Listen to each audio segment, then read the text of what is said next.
Todos já sabem que a direita ligada a Bolsonaro mente compulsivamente. Desde o início da crise do coronavírus, as milícias bolsonaristas nas redes aceleraram o ritmo de produção de notícias falsas. A última delas foi um texto antigo de Reinaldo Azevedo, dizendo que o PT desviou 242 bilhões de reais da saúde.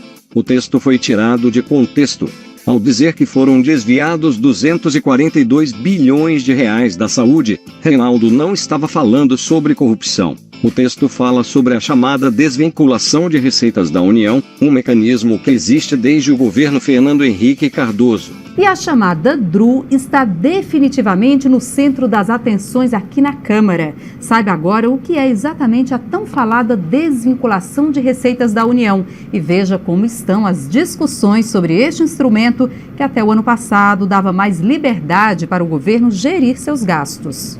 A DRU era um recurso que autorizava o governo a gastar livremente até 20% do orçamento da União. Pela regra, os outros 80% tinham destino obrigatório previsto na Constituição e em leis ordinárias. Criada em 1994 com o nome de Fundo Social de Emergência, FSE, essa desvinculação foi instituída para estabilizar a economia logo após o lançamento do Plano Real. Na prática, ela serve para dar liberdade na execução do orçamento, na gestão do orçamento. Quando entram receitas que estão carimbadas, que estão vinculadas, uma parcela que eles pretendem que seja crescente dessa receita pode ser destinada diferentemente do que a lei ou a Constituição havia previsto. Em 31 de dezembro de 2015, terminou a vigência da lei que instituía a DRU e, com isso, o orçamento voltou a ter 100% de destinação obrigatória.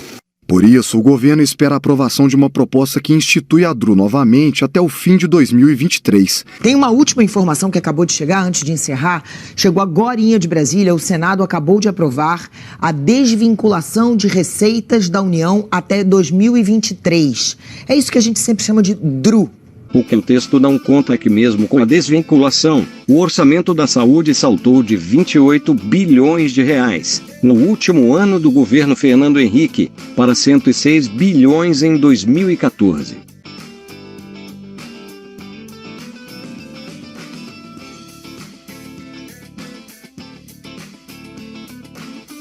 Considerando somente os governos petistas, houve um aumento de 246% no orçamento da saúde. Descontada a inflação, o aumento real é de quase 80%.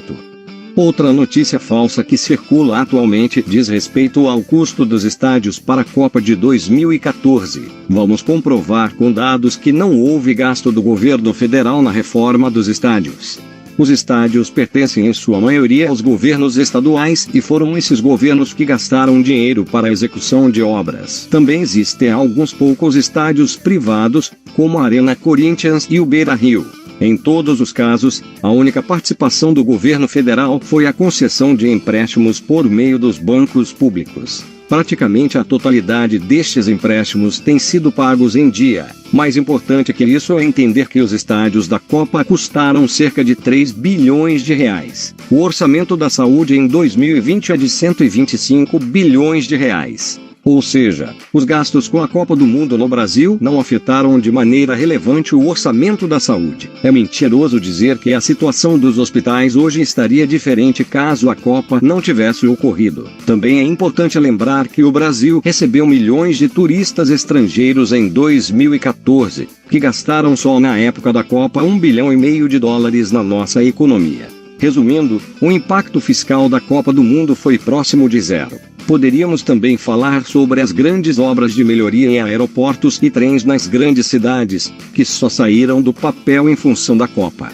Mas isso fica para depois. Quem sabe para um próximo vídeo.